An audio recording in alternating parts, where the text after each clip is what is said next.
fiscally responsible, financial geniuses, monetary magicians. These are things people say about drivers who switch their car insurance to Progressive and save hundreds.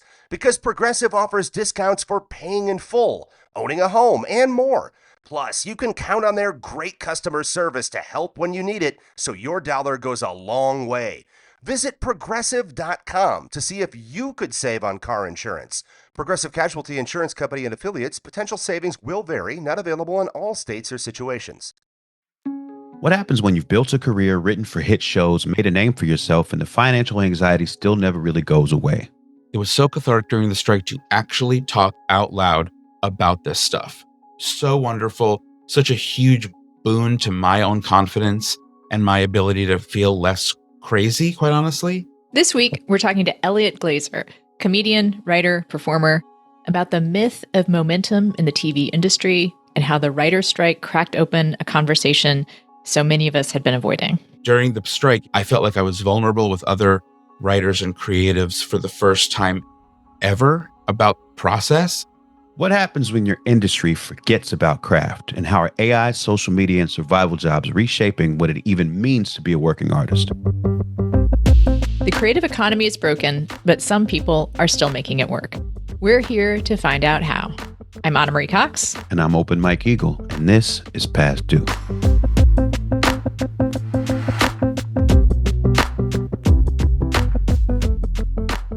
All right. Eliot, thank you so much for being here. Oh, my pleasure. My pleasure. Thank you for having me. Of course. We do have a question. We lead all of our conversations here with On Past Due. And that question is, when is the last time you found yourself worried about covering your monthly expenses? That would have been last month. Last month. That's last month. Yes, that's right.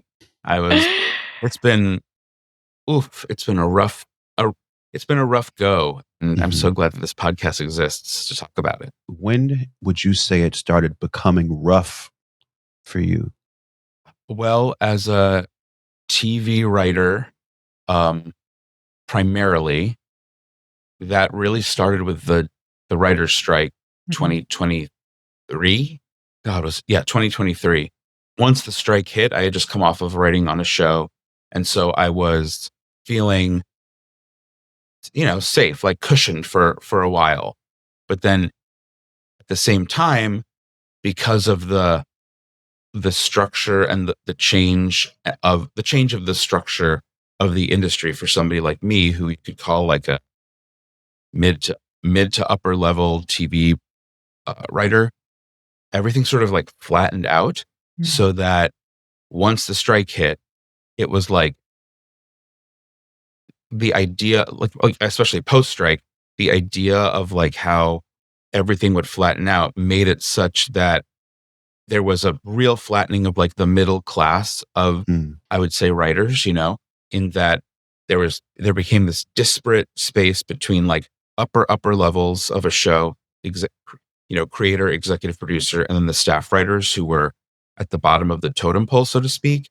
And even though the strike was meant to benefit the lowest of the totem pole, the staff writers, at the same time, whether it was circumstantial, whether it was timing, whether it's been this sort of technocratic bundling of everything, there's been an inability to actually maintain momentum in so many ways, so that when your finances, at least in my opinion and experience, get stretched out, suddenly having success or momentum or even comfort in knowing that you can live comfortably enough for a while gets taken away, and got taken away because ultimately, for again, so many reasons, but because everything was sort of flattened. And so it created that space where being middle class, if you want to call it that, as a writer who can make a great deal of money on a show,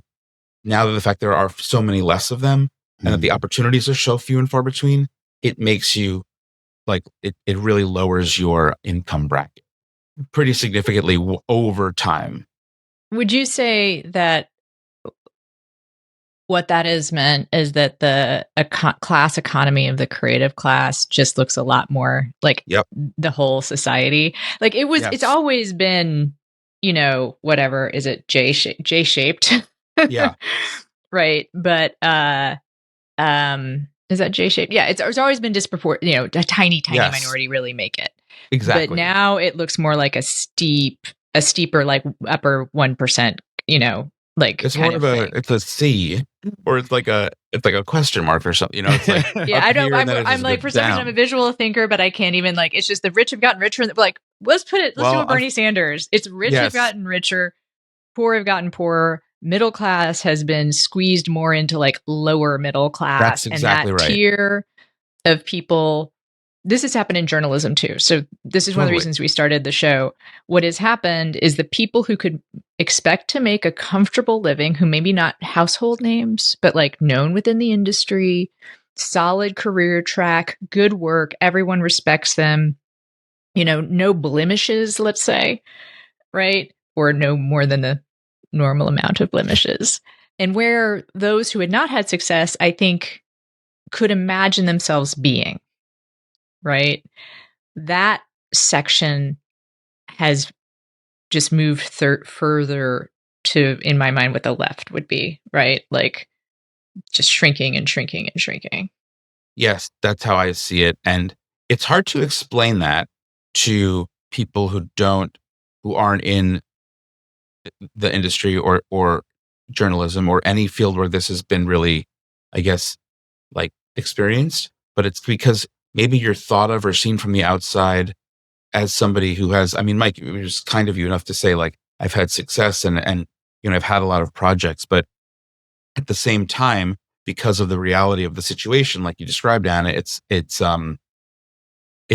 hard to, I guess, express once you've had a certain level of success that it is this sort of squashing of the upper class down to the middle, and if not middle, lower, because it's such an odd, I think, consequence of like a technocratic society that is hard to understand until it's put into like, layman's terms. And even for me, like understanding it as it was happening was, I really wanted to plug my ears, but instead I got shingles, and that was my body's version of that.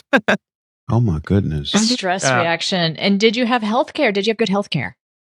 Yes, but I'm at a point where I'm, if I'm being fully honest, like having had success for a long time, it's now running out. And there's such a strange, deep irony to all of it, to like just the idea of longevity and the idea of momentum and the idea of success, and then the cold, harsh reality of like really, really struggling. And, I have people have just, even on like a dating app, somebody was like, you got that Broad City money. And I'm like, what Broad City? Like, what Broad City money? What are you, like, how long ago was that too? Like, it's funny how success gets impressed too. Like people, I've shared this in the show. People are still congratulating me on like guest hosting Rachel Maddow. And I'm like, that was now like 18 years ago. but there are certain, like, there's those things, there's those like those flagpoles, I guess you'd say, or, that understandably, like, people don't know the everyday of your life or my life. So they have these sort of sticking points that they understandably imagine means one thing, then the cold, harsh reality of it is something completely different. It's funny. I mean, it's not funny, but you're let us be the judge of that, Mike. Go ahead. You're sort of describing the difference in perception for people outside of the industry when you're perceived as having. So, when it looks good on paper, right? It's hard for people outside of the industry to understand. I'm curious because there's an idea of the importance of perception inside the industry too, and I'm curious if you found that it's been easy or difficult to talk about these things with other writers and people inside the industry. It was so cathartic during the strike, so deeply cathartic after, at that point, it had been 9 years of me like professionally writing for TV. It was so cathartic during the strike to actually talk out loud about this stuff. Hmm. So wonderful, such a huge boon to my own confidence and my ability to feel less crazy, quite honestly. And everybody says that. Everyone says, this makes me feel crazy. The sort of upside down nature of the business that never fully makes sense, like across the board, however much success you've had, so much just ends up not making sense. And so, yes, during the strike, it was so on the table that we could all talk about it. And I felt like I was vulnerable with other writers and creatives for the first time ever about process. And then once the strike ended, it feels like that ended as well. And that was so unfortunate because I have to get these frustrations out somehow and for my own like well-being. And so I have friends who I can do that with who mirror the same thing back to me. But across the board, it being a sort of all-encompassing, inclusive argument and conversation, in my opinion, it just died. And that has made it so hard, in the shadow of what felt like a successful strike.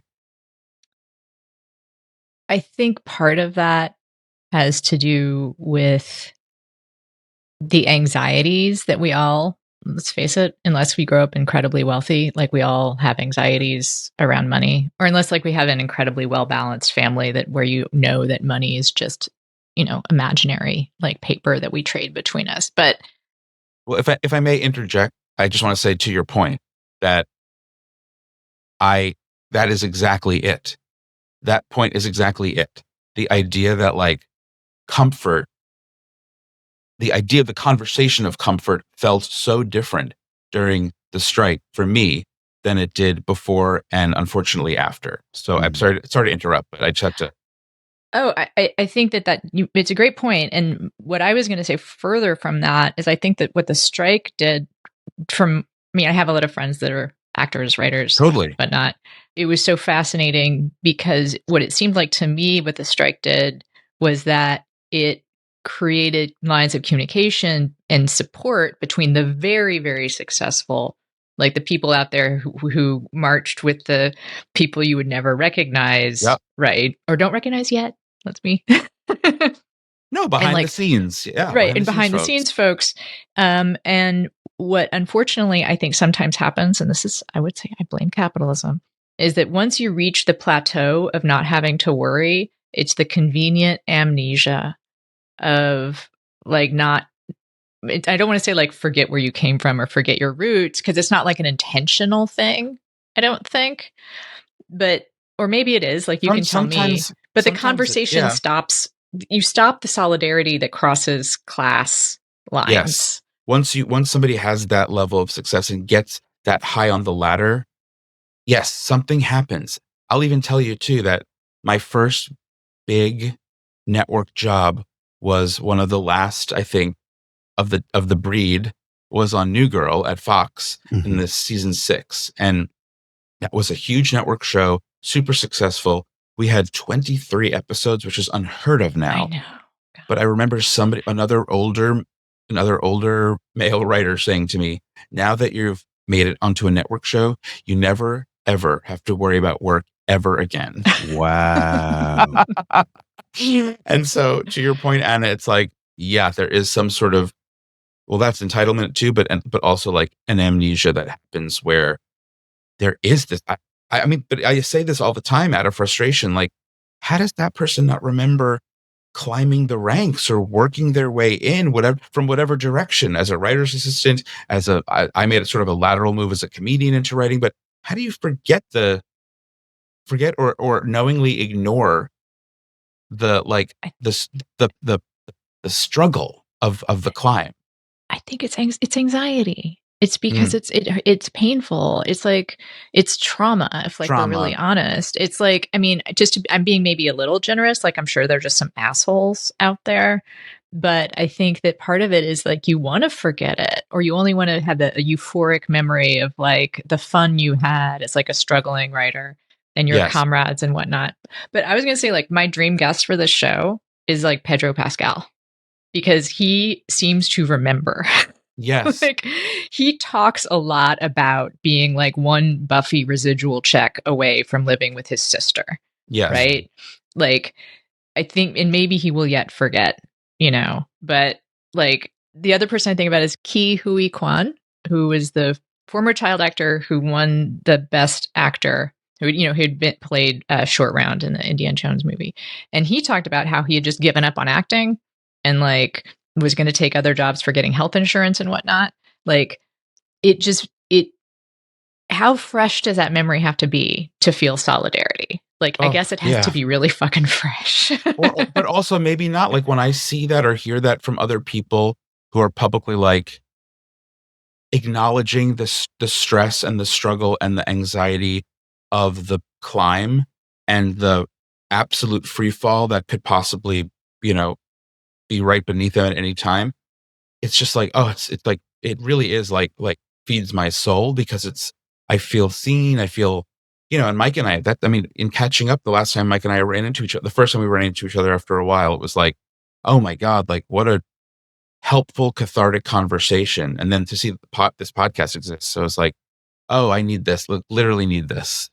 Because people don't, it's so strange, but you're right. It's that like that anxiety that understandably people don't want to acknowledge, but it's so real. And for whatever it is, my own personality, I'm like, I need validation that it's not just me. I need validation that it's like, this is not uncommon or that I'm not doing it wrong because I'm just, void of something or, don't possess this thing or have that thing. Enough. Not working hard enough. Yeah. Capitalism wants to whisper to you. Yeah. Like all of this is your fault. What it is that you aren't working hard enough. You aren't producing enough excess labor to sell. Like your talent is not like you don't have talent unless you can sell it on the open market. That's right. Right. That's fully true. And that's a lie. That is a lie. I'll tell you, I believe that's a lie. I believe that's a lie for all of us. Like, yeah, I didn't like think about my sister and I, like she has really kind of opened my eyes to that understanding a lot more where it's like, yeah, like self-flagellating. Is that a thing? Like hitting yourself. Yeah. It's like self-flagellating isn't worth it when you realize that it isn't just, it isn't necessarily a reflection of talent or not. It is the capitalist structure that just holds you down by, making you feel like you're quote unquote not working hard enough. And that has been so entrenched into my parents and their parents that I think understanding now the idea that this widely understood speaking point that millennials won't be able to own homes. It's like, right, that's real. And it's not because of it's not a reflection on what we do or did wrong. It's the system. It's the capitalist system that has just actually been as oppressive as it's designed to be. Designed to be, yeah.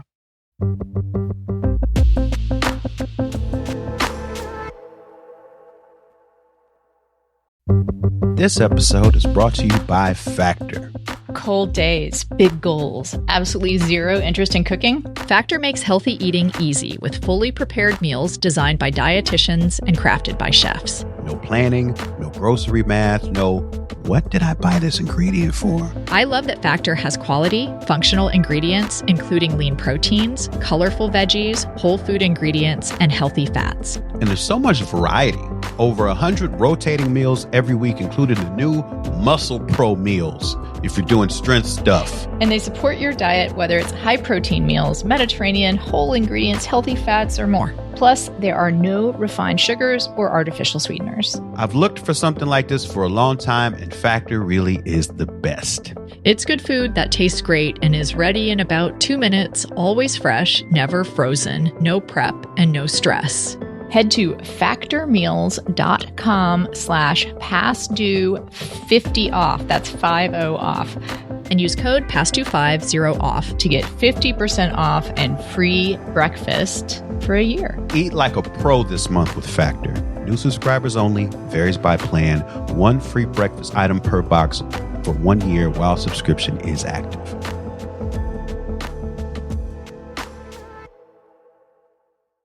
From lashes for days with the viral Liquid Lash Extensions mascara to awakening your eyes with lift and color from the Brilliant Eye Brightener, Thrive Cosmetics is the go-to when you want to amplify your everyday look. Plus, every product is 100% vegan, cruelty-free, and made with clean, skin-loving ingredients that work with your skin. And for every product purchased, Thrive Cosmetics donates to help communities thrive. So every time you use your favorite Thrive Cosmetics product, you're helping communities you care about too. Amplify your everyday. Go to thrivecosmetics.com/shine26 for an exclusive offer of 20% off your first order. That's Thrive Cosmetics, CAUSEMETICS.com/shine26. If this conversation with Eliot Glazer hit close to home, there's more waiting for you on our Patreon. This week on our Patreon, we go even deeper into the emotional toll of chasing momentum in a precarious industry, how it warps your sense of success, and what it takes to build real validation outside of broken systems. Hear it now and support the show at patreon.com/pastdue. I think it's one thing for people to ignore the challenges and the struggles of their own past. Like, I could see a person trying their best to run away from that feeling, whether that's healthy or not. Like, that seems to me to be, understandable, right? But in the current climate we're in, especially with TV and film, where you had to strike. One of the key fights in the strike was AI, and there's some protections in place, but that seems to be a constant, a constant threat to take jobs. We look at the outlets right now, the streamers. They're Netflix and Paramount fighting to see who gets to eat Warner Brothers. Like, these things are real, and to me, it's like the future seems to be even more scary than somebody's like personal past. And I don't know if this is as much a question, but I'm curious what you think about it. With where you are in the industry, does it feel like people are trying to ignore what's right in front of our faces in terms of the industry changing and more, the precarity seems to be increasing in a way that's hard to ignore. Yeah, I think it does feel like, people are, including me, trying to pretend it's not happening, like kind of going on to like business as usual, at least for me, like trying to, pitching a few projects and in TV, but then also, ultimately it's like, yes, that is happening. And I think it's very hard to acknowledge for anybody because it completely dilutes the idea of momentum and also the idea of job security in some way or another in a field that already didn't quite have that, but has increasingly lost it. So but I think it also goes back to anxiety about it and like the denial of it is the only way to really survive. So my own personal understanding of how to like circumnavigate it is to just try and branch out. So like accepting and welcoming change that is difficult. That also makes finances even harder, is the idea of branching out and trying to expand into theater, stand up, books, podcasts, like really being able to approach the changing medium, vertical dramas. That is, again, for better or worse. And for worse, if you're feeling like I've put in all this time and I've made all this, had all like success in a sort of traditional path, it makes it so much more difficult to embrace. And of course, we're going to pretend that this big change isn't happening right in front of our face, but it's terrifying. It really is. It's terrifying. And I wish there was more open conversations and catharsis to be had about it, because at least for me, like talking about it is terrifying. Reading about it is terrifying. So yeah, there is that version of wanting to just plug your ears and hide your eyes because there's a monster on the horizon and it's just getting closer and closer and closer. Which is why I have tried to, pivot towards different mediums as well, because it's just disappearing. It's just disappearing with time. It important, I think, to recognize just as much as there is solidarity, or there exists solidarity and needs to be acknowledged more across like the classes and specific like Hollywood industries. I mean, I feel the solidarity from where I'm coming from on the journalism side, because we have the same, if not, I think, I'll just say the same intense pressure from AI, right? And the same disappearance of the middle class and the same disappearance of craft. Because I think there's a similar way in which, actually, you tell me, one of the things that's happening with the extinction level event in journalism, like the private equity buying up newspapers and publications, smaller newspapers and magazines disappearing, is it's hollowing out the people behind the scenes, editors, art directors, copy editors, the people who create a finished product that shows the beauty of the craft, right? Like something I think everyone here might, coming from music, there might be a parallel there too, like where we probably recognize all of the craft that went into this finished product. It's not entirely visible to everyone, but people miss it when it's gone. Like the human touch, right? Think of the Netflix stuff that is not actually AI, right? But it's still slop. Like, like we mock these churned out Christmas movies, but the reason why they're upsetting is because they've just eliminated that craft portion that usually happens behind the scenes. Like they've paid money for a couple faces, right? They've might as well generated an AI script. They've shot it like shit. These things, like, do people remember what like good? I mean, like we're living through peak TV, but you know what I'm talking. Everyone here, like, watch a Netflix movie. Yeah, they're just kind of. I don't really watch them because they look like slop. Yeah, yeah. And it. I mean, it's funny because you're just making me remember like how people used to be like talk about whether a movie was good or bad, or I took a chance and I went to the theater to see this movie, because it was a thing to do. And again, this might be might just be anecdotal, but it seems like that experience has disappeared, especially with COVID. Like going to the movies is an event now, I think, that people are like, I'm going to invest in this, or I'm not going to invest in this at all. There's no middle ground, I don't think, because I think at the same time that parallel between slop and art is only getting wider and wider and wider. And I think it's also diluted with like content moving to social media in such a strong, fast, frenetic pace that it's like, yeah, I don't even know. It's hard to keep your feet on the ground when you're just trying to figure out what to consume when, TikTok is loud, the phone is addictive, and then Netflix slop like looks the art, the like key art for the stuff looks like garbage. So you're like, what planet am I on? I that's how I feel too. Do you think there's a world where a company like Netflix gets enough feedback from people not choosing those things and choosing things that appear to have some measure of quality, that they sort of get the picture that maybe their investment needs to pivot into a different direction? I don't think so. I don't think so.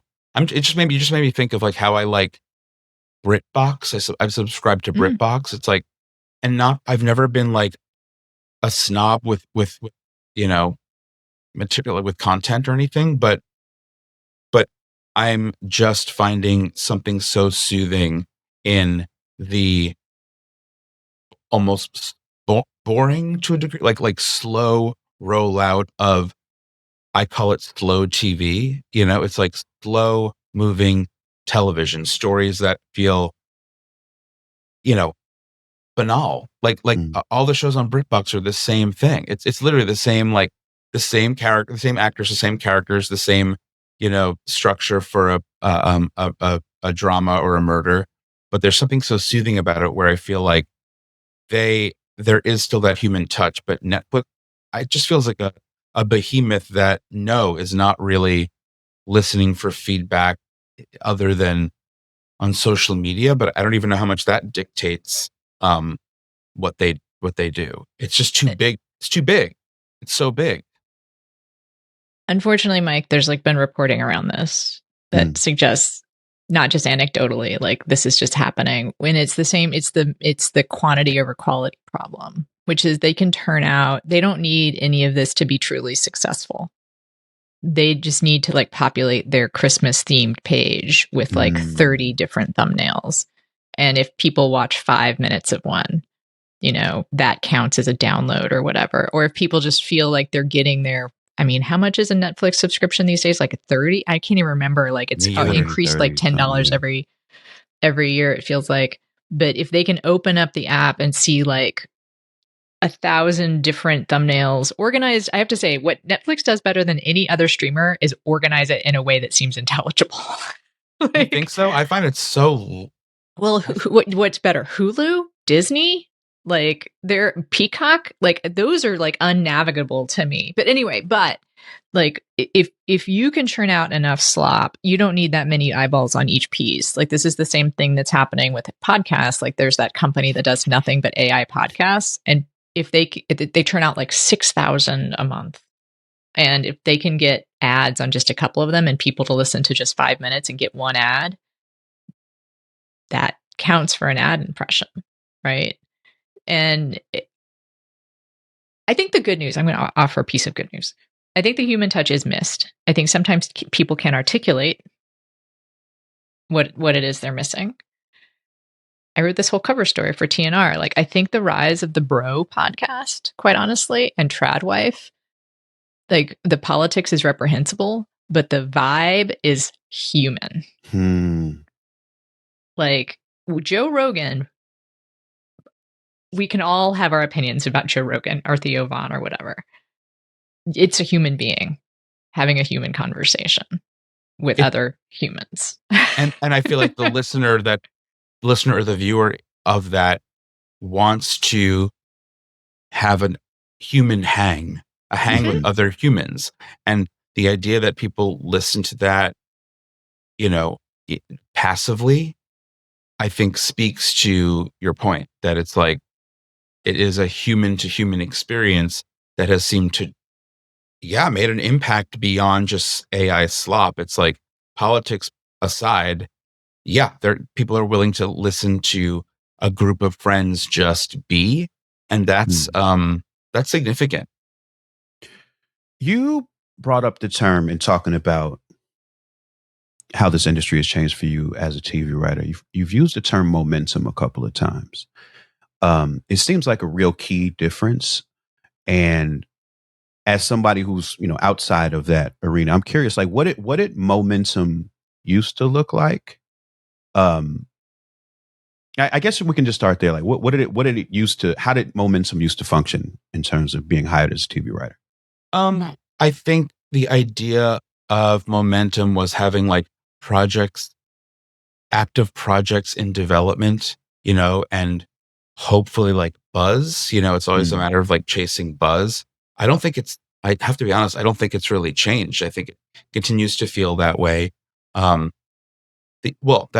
guess the only way that it is changed in a very anecdotal way, and maybe pointedly so, it feels like the general consensus for writers' rooms is that people who have the most success tend to just hire their friends.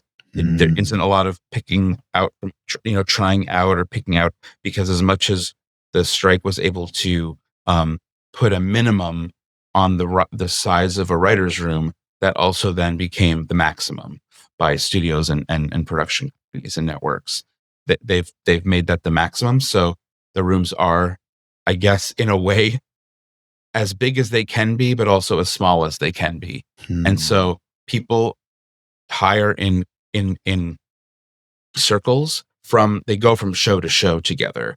And that's makes it so much harder I'm not even, I'm having trouble with it, and I don't have like blemishes, like I work really well with people, and I've had success with people, and I know I've been considered super valuable in the room for a lot of people. If I can't break into that with certain people, then I can't even imagine what it's like for a staff writer or somebody who's just getting started. And ultimately, that really does actually put a break on the momentum. Whereas like, I don't think the like projects in the can and the development happening is going to necessarily be the thing that breaks through the idea that actually gets one hired now. And again, it's just anecdotal for me, but that's what it feels like. It feels like people who are at the top, who have already had success as showrunners, are able to move from project to project and just keep the same people close. And on one hand, it's like, it's so commendable. It's so commendable. But on the other hand, if you're not lucky enough to be in that person's circle or clan, then you just continue to have less options because there are even lesser shows. And I would offer, if you're not in that person's demographic, if you're That not too. in like what they look like them and have the same gender identification as them and have like, I mean, that's just, I mean, it's human nature. But unless one is really intentional, if you're just hiring your friends, they're all going to look like you. Yeah, that's sort of the bummer of it too, is it does make it say like, it does beg the question, does it like dilute the actual art because the experience feels shared in a way in the writer's room? And I mean, I would argue that it does, I would argue that it's like, yes, of course you want to help your friends, but there's also a point at which bringing in new voices just seems like an obvious boon to the project of it, the project's worth, when you have more voices to help share and create and build whatever the TV show is. And it certainly seemed like when there were more buyers and more outlets for a thing to be seen, it seemed like everybody thought that way. Like everybody, Totally. Wanted to reach out and bring other points of view in and not recreate the exact same crew and vibe over and over again. Yes, but that's the dearth of comedy. It's like, these networks that existed that bought these shows, Fuse, TBS, Freeform, actually. Freeform, yeah, totally. There were all these places, IFC, like all these places have vanished or been, grandfathered, or not grandfathered in, but like, sort of injected into the corporate machine, like the corporate behemoth. As these places have disappeared, so has the opportunity to have smaller shows that you could sell elsewhere and have the opportunity within that to hire new people and build new voices and jumpstart people's careers and give them that momentum. It's like there's so few places to do that now. It's been so truncated that it does make it impossible. It feels like impossible to break in when you're already in. I'm already, I'm already in. I've been in for 10 years and I'm in the guild, but even with that, like now there are so few options and so many people hiring friends that it feels almost like I'm back at square one. And I wanted to say something too to Anna that you mentioned before about whether coming from a wealthy family, I had to literally well, not literally, but like had to harangue my manager for so long. He's been my manager for over 20 years at this point, or almost 20 years. I adore him. But after I was working on shows consistently from 2014 on, I hit this snag, and it was like a real moment of pause, because I'm like, wait, why are there zero opportunities? Like, why do I just keep hitting like coming up short? And I was spinning out thinking, have I done something? Do people not like me? Is my work suddenly bad? Like nothing has really changed. And I haven't gotten feedback that said any of those things, that I'm some sort of pariah or I did something wrong. You know what I mean? Like people generally seem to like me. And I got him to finally admit that, like, because I was like, how do people get by between these jobs when they're just living off of their last show? And he finally was like, honestly, it's a lot of like family money or wealth. And it's like, right, this is hearing that before the term Nepo baby even like made its way into the ether was a huge wake up moment for me to realize that like it's not everybody is coming from this place of struggle and like just being scrappy and resourceful. And I think a lot of my friends share that same experience as I do, because we came up doing comedy together in New York and LA, but ultimately it was like, oh, so much of this comes from generational wealth and the lack of anxiety, to your point, Anna, the lack of anxiety around talking about it is probably because of either guilt or a secrecy around the fact that those people have comfort. They have comfort as having worked for a long time and being at the top. They have comfort from old school residuals, or they have comfort from generational wealth. Or the other thing my manager said was partners, a husband or a wife.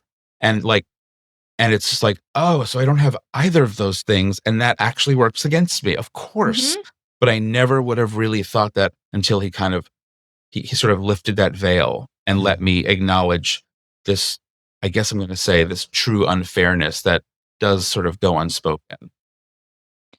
And I'd like to come in with the systems stuff. And the thing about that is, who in this country looks like they have generational wealth? Right?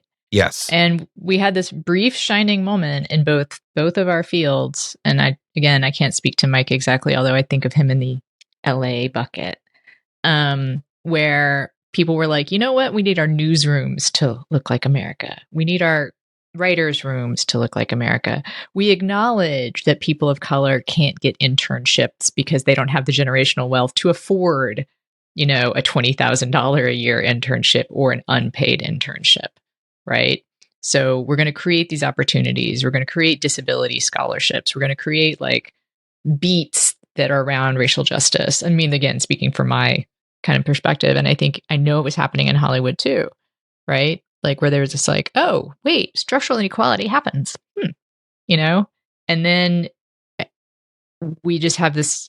It's just, part of it is the fucking political climate. It's like 2 Trump victories, whether it's conscious or not, combined with private equity and AI and all of that, like this care and concern about making sure you have someone that doesn't look like everybody else, like it just has seemed to go by the wayside.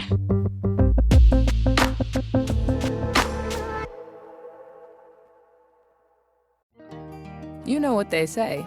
Early bird gets the ultimate vacation home. Book early and save over $120 with Vrbo. Because early gets you closer to the action, whether it's waves lapping at the shore or snoozing in a hammock that overlooks, well, whatever you want it to. So you can all enjoy the payoff come summer with Vrbo's early booking deals. Rise and shine. Average savings $141. Select homes only.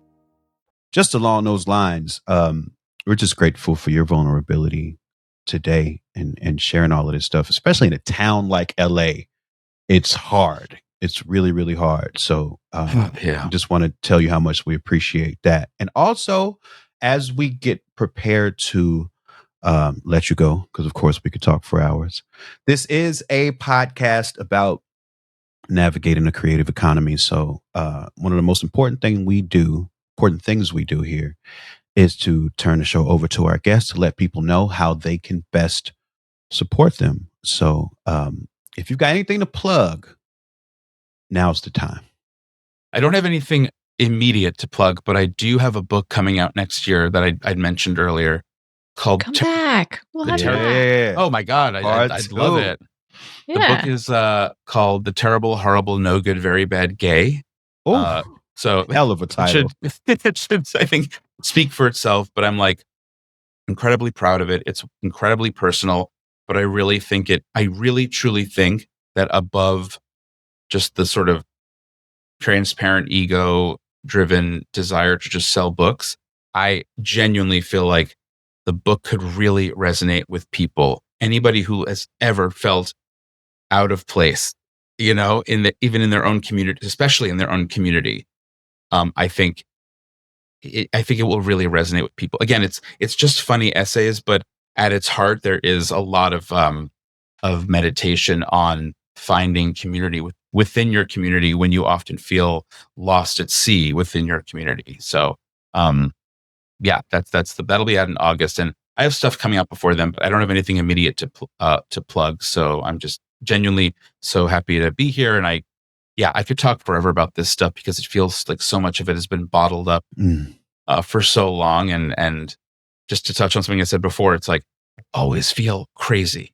It has been so long of feeling, such a long period of feeling crazy and gaslit by the sort of, I don't even know how the industry exists sometimes. The fact that there's like daily trades, like deadline, it's like, but stuff takes so long to get done. There are so many peaks and valleys along the way that I just am frozen sometimes by the idea alone that there's articles about projects. It's wild. It's the deepest, it's the biggest like theme I've experienced of being a TV writer is just the lack of ground to stand on. It's just always feels like you're just kind of vacillating. You're just kind of like floating amid the crazy, and or you're like somebody put it great once where it's like you're just in a casino and you're just playing at every table and you're just waiting for something, but other people are cashing out constantly, and you're like, maybe, but in the meantime, I'm just developing that here, working on that here, brainstorming. Yeah. Losing doesn't matter. Like, it's like when you have the whales come into the casino, like they get comped a bunch of shit. Losing doesn't matter. Like, I don't know how well, I'm not really a gambler. I can't, but there are those of us like going around just like pulling every slot machine arm, and it's like taking energy to like go and pull those arms. And yeah, so I also, ditto from what Mike said. I really appreciate you being here and being so forthright. Oh, my pleasure. Thank you for having me. You're exactly the kind of person that,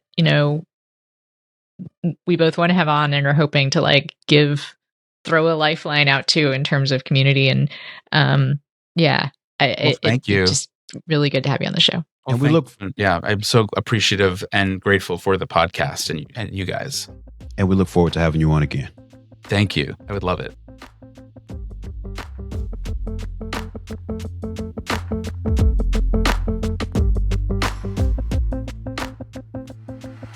Hey, Mike. Hey. I've got a new thing to plug. Oh, I love that. I love that so much. I am so excited to hear what your new thing to plug is. All right. Ready? Okay. So it's a callback to listeners. For listeners, I should say, go back and listen to the Mary Robinette Kowal interview. A personally transforming favorite. I mean, we had a lot of good interviews. She's changed my life. I'm moving most of my personal ecosystem to Patreon. It's going to be AnnamarieCox.com or Annamarie Cox. You can go to AnnamaryCox.com. Patreon.com/thirdstory. Like, kind of revolving around the writing workshop. That's where all that's going to live. And you can go to AnnamaryCox.com for like more info about stuff. I've slimmed it down. And then the other thing that you'll get when you go to AnnamaryCox.com is a link to my YouTube channel. Mike, maybe you can lay some knowledge on me at some point about more YouTube stuff, but easily. I have many videos up, some of them going back like almost 20 years that are like videos of the pets that I've had over the years. And ads for my workshops. But there's a new kind of video essay up that's about 10 minutes long about Olivia Nuzzi's book. And I may be doing more of that. But I'm in the new year, I'm taking kind of a leap into a new ecosystem. Letting go of some old ideas, like perhaps newsletters. Uh-oh. You've been threatening to let go of newsletters for a while. Well, I was out, and then I was in, and then I'm out. I don't think it's a Godfather situation. I don't think they're going to pull me back in. I hope not. But yeah, I'm excited about the Patreon. I'm excited about doing YouTube stuff. And of course, The New Republic and the other podcast, Space the Nation, which is about science fiction and politics. Thank you for giving me the floor, Mike. But I also know, Well, look, I just want to say I'm really excited for your YouTube voyage because there are things that I want to know about that I probably only want to hear you tell me about them. And I don't want to read about them. I just want to hear you telling me about them. Mike. So I cannot wait. I cannot wait to dig into these video essays. Commission something if you want. Okay. You tell All me. right. Anna, I want to see you do a video about All right. whatever. And I will make it a special presentation, basically addressed to my friend Mike, and you This can is post it on the- your channel too. And the greatest homework I've ever been given. all in right, my come life. up with something. We'll talk about. Maybe we'll talk about it on air. Maybe. On air. Listen to me. I was a college radio DJ back in the day. I was WHBK, Sound of the South Side. WHPK. See, that's the station that fed me. But I do stuff sometimes. Oh, you too. You go. I do stuff on YouTube. Just past 50,000 subscribers over there. I also have a Patreon open, Mike Eagle, on there. You can go ahead and subscribe to all three of ours. You know, you can do mine, do Anna's, and do Past Due, the show. That's the Holy Trinity. Okay, so you religious folks, you got to make sure you check all three boxes. Let's see. I'm trying to think who's Father, Son, and who's Holy Ghost. Gosh, who knows? It's a theological discussion for another day. Religion and math, those don't go together. And I have some shows that are coming up in January. I'm going to be in Canada because I'm crazy. And then Laughing every time you're going to say that. I'm going to Yes. send you my Canada goose. I am ridiculous. and I'm going to be in all over the Western United States in February with the band Clipping. And me, myself, I'm going to the EU and UK in May. All of that stuff, all of that information is available to MikeEagle.net. And I'll see you next week. You sure will.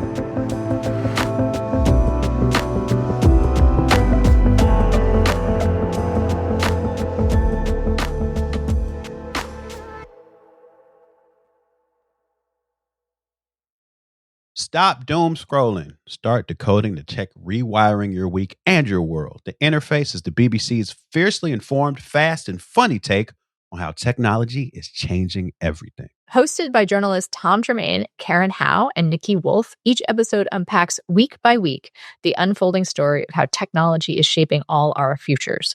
No guests, no jargon, just three sharp voices debating the tech news stories that matter, whether they shook a government, broke the internet, or quietly tipped the balance of power. As TikTok shifts geopolitics, Trump drives digital shockwaves, Elon Musk expands his space internet empire, and AI reroutes the routines of everyday life. The trio asks, what world are the tech titans building for us? And do we want to live in it? Find The Interface from the BBC wherever you get your podcasts. Not all darkness is dangerous. Sometimes it's the doorway to becoming whole. On the brand new podcast, The Shadow Sessions, hosted by me, Hibab Al-Faqih, a psychologist and trauma expert, we shed light on the hidden corners of the human experience. Through raw, unfiltered conversations from the edge of healing, The Shadow Sessions invites you to do the deeper work that leads to real change. Follow The Shadow Sessions wherever you're listening now.